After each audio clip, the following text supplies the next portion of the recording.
Good morning, everyone. First of all, big thanks to Kela for the kind invitation to speak here today. I'm very happy to be back in Helsinki. After all these interesting presentations about the Finnish experiment, I was asked to also tell you something about what we are doing and have been doing in the Netherlands. So that's what I want to use the next about 20 minutes for. And I'm also going to try to contrast our plans in the Netherlands with what is happening here in Finland. Let me start with a little disclaimer. And I will use this headline from The Guardian. I think it was 2015, so that's probably the headline you must have read, which says, "The Giving City Utrecht Plans Basic Income Experiment." Well, this headline in The Guardian caused us a lot of trouble, I have to say. One of the troubles being policymakers suddenly being very alert on what is happening there on the local level in the Netherlands, and causing huge political conflict on what to do, whether to do these experiments or not, and eventually causing a delay of almost 2 years.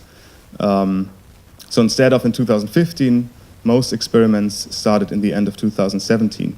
And that is also the reason why today, unfortunately, I'm not able to present you any results, because the experiments are still running. In fact, we've only just finished our first follow-up survey.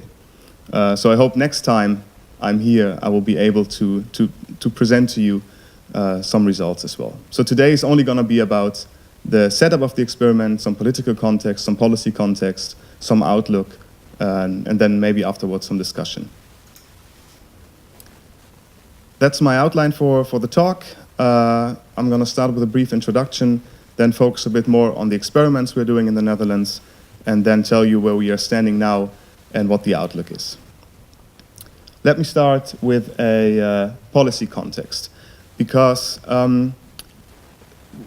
we don't like the term basic income experiment very much, what we are doing in the Netherlands, actually. We think the term experimenting with less conditional forms of social welfare better describes of what we're doing, and throughout the presentation you will see why that is the case. So we are experimenting with social welfare, the current social welfare setup in the Netherlands. So let me briefly explain to you what's the policy context here. How does social welfare look like in the Netherlands? Well, it's the lowest social security layer. If you're not eligible for any other benefits, social benefits in the Netherlands, you can apply for social welfare. It's a means-tested benefit, so you only receive it if your income or assets are not too high. It's about 1,000 euros per month for a single-person household.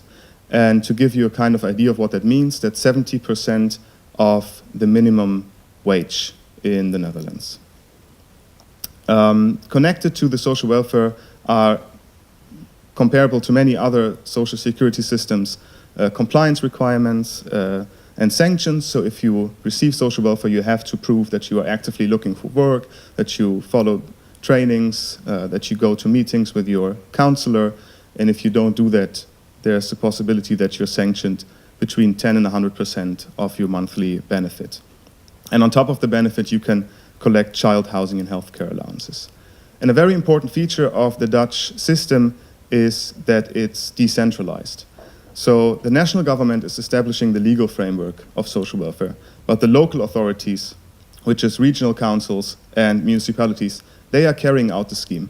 So every municipality has an own welfare agency that is in charge of executing the scheme, which means paying out the benefits and providing reintegration services and activities. And that feature will become very, very important in explaining why we see these experiments in the Netherlands happening at the moment. So this is the scheme that we are experimenting with. This is the kind of the point where we start. Why experiment?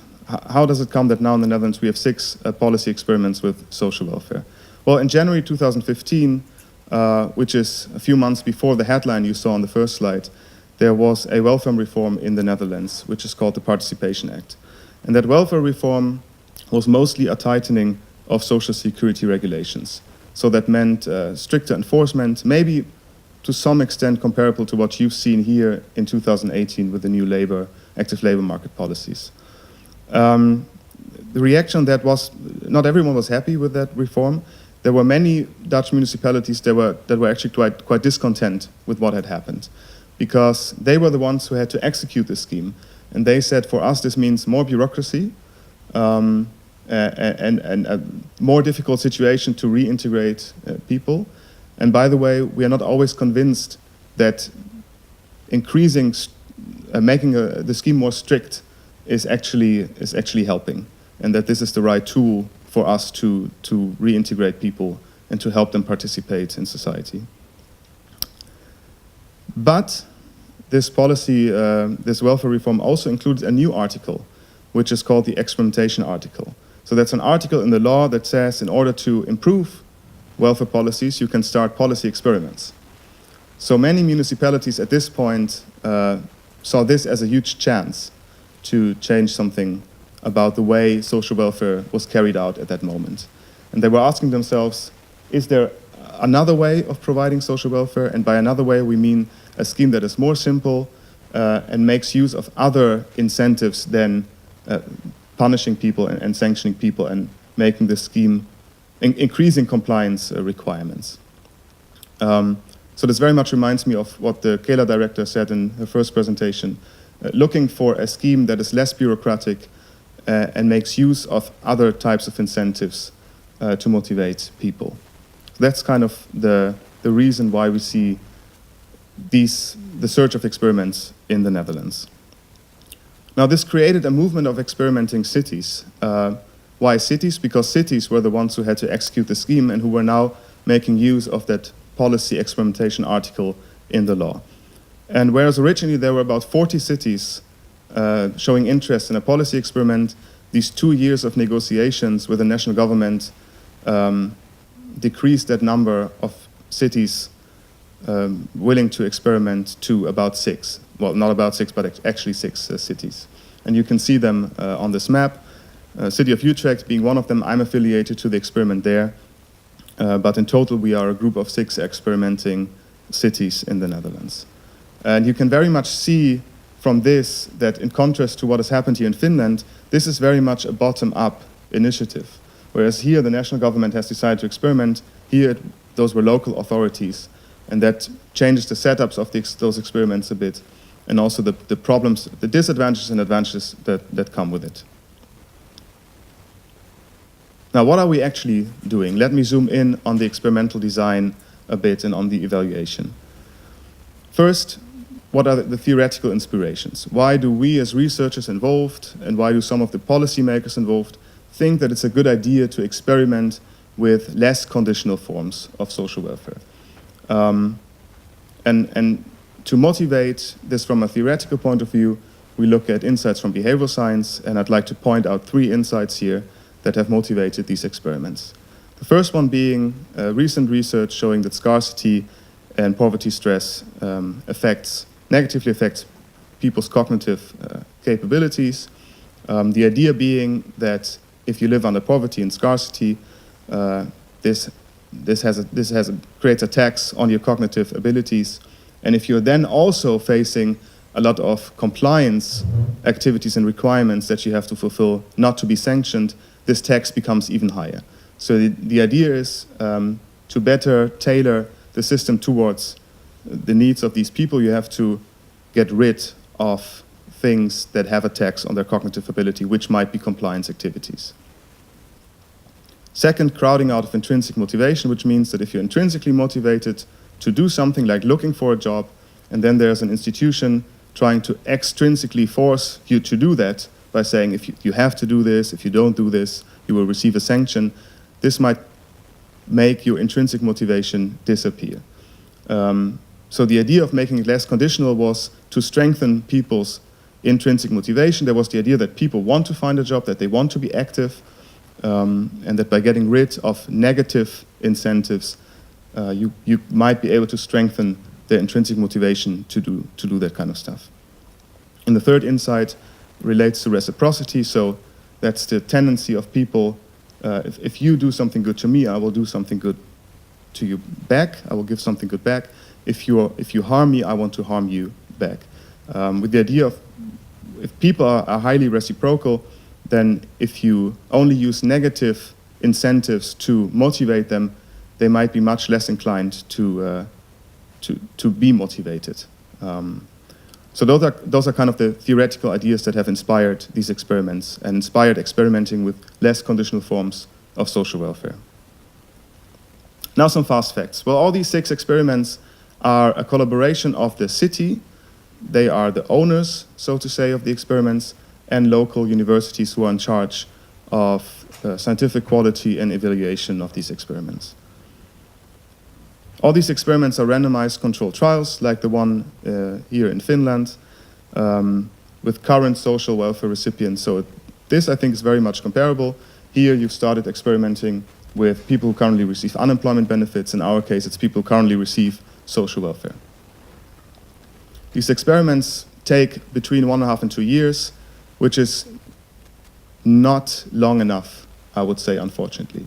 So medium and long-term effects, that's going to be a problem in our case. And we would have wished to experiment much longer, but the law only allows you to experiment for 3 years. And a lot of time of those 3 years has been sucked up by political negotiations. So we could only start much later, and now only 1.5 to 2 years are left. So that's a pity, that's a downside of what we're doing. But we hope that this will already gain some interesting evidence, in the short term at least. We have groups of 100 to 200 subjects in the experiments, and in total, like if you look at the whole of the Netherlands, we have around 3,000 people participating in those experiments. And a very important difference to what has happened here in Finland is participation. It was not allowed to force people to participate, so we have to rely on voluntary participation. So we might have a sample selection problem, certain people selecting themselves into the experiment. That's a huge difference to what has happened here. Now, what are the experimental groups that we have in our setting? And what I now present to you are generic groups. So those are the groups that are allowed by the law. That means if you want to do a policy experiment in the Netherlands, Parliament has to pass a law that allows you to do so. And then in the law, it's written what are you allowed to do actually? Which policy parameters are you allowed to change, and how do you have to do the evaluation? So this is the groups that are mentioned in the law, and then you are allowed to combine those groups, and in some cities, this is also happening. The first is the exemption group. So this is what I mean when I'm talking about less conditional forms of social welfare. So those are people, social welfare recipients, that are exempted from any compliance requirements and benefit sanctions. So these people receive social welfare, they can make use of welfare services if they want to, but they are not obliged to. So that group, the idea behind this group is to give people more autonomy with regards to their reintegration and more freedom of choice. The second group is a group that has not been thought of by researchers but by politicians. It's an intensive support group. So policymakers on the national level said if you are experimenting with less conditionality, you also have to add a group with more conditionality. Otherwise, these experiments are not going to be allowed. So this is a group where people receive more supervision and more intensive mediation compared to the status quo scheme. And that means, if you boil it down to contact moments with the welfare agency, approximately twice as much contact moments. Then we have a third group that solely focuses on financial incentives. If you earn income next to your benefit in the Netherlands, you're allowed to keep a tiny part of that income. And we have a group where this release scheme is more generous. So that means you're allowed to earn on top of your benefits 200 euros per month, max 50% of your income to a max of 200 euros for the whole period of the experiment. So that's a tiny financial incentive to find paid work. And then of course we have the control condition, which is the current social welfare regime. These groups might seem quite abstract, so I'm trying on the next slide to show you a bit what this means in practice. And I brought an example from Utrecht, where I'm involved in the evaluation. So this is a graph where you see plotted the number of contact moments with the welfare agency, between welfare agency and welfare recipient. And those are contact moments that are physical, so meetings at the welfare agency, but also remote, so calling, emailing, texting, sending a document. And those are only contact moments that are initiated by the welfare agency, so outgoing from the welfare agency. And what you can see here over time on the x-axis is the average number of contact moments per experimental group. Our experiment in Utrecht starts in June 2018, so that's the red line. And what you can see is that from that point on, the average contact moments per group spreads. We have one group where the average contact moments go down. That's the exemption group.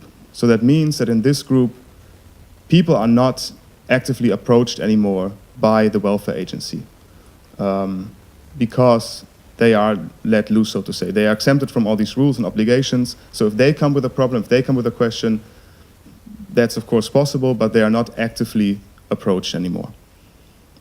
The red line, the upper graph you see, that's the intensive support group. So you can here see a sharp increase of contact moments, which is due to the intense support and intensive mediation. And then you see two graphs continuing on approximately the same level, and this is the control group and the group that only has a financial incentive. And we don't expect to see any changes in contact intensity in those groups. And just a disclaimer, the last month I would ask you not to focus on because this data is incomplete, where you see the decrease. So that's to kind of show you how these treatments turn out in practice and what these mean in terms of the intensity of support people receive from the welfare agency. Now, what are outcomes of interest when we are evaluating? They are pretty much comparable to what you're focusing on here in Finland. We're interested in labor market outcomes, so employment status, earnings, hours, types of contract, and for that we will use register data. We're also interested in participation and social activation. We look at what kind of activities people are busy with, social contacts. We will look at health and well-being outcomes, overall health measures, mental health measures, stress, well-being measures. We will look at satisfaction with the scheme, so that's an important aspect in the Dutch case. Policymakers are interested in how the relation between the welfare recipient and the welfare agency changes if you have more intensive or less intensive support from that agency. So we look at the satisfaction with the scheme and with the welfare agency as well. And we're interested in people's financial situation. And this data we will collect using surveys. We have a baseline measure before the experiment started. We have a midline measure that we have just finished, and we will have a measure at the end, and in some cities also 6 to 8 months after the experiment has finished. And I was asked to say something about response rates, I think, by Minna. We've been so far quite lucky with response rates. I can only give an example for Utrecht now, where we've just finished the midline survey. Of those people we have randomized into groups, 80% have filled in our first follow-up survey. We are quite happy with that result.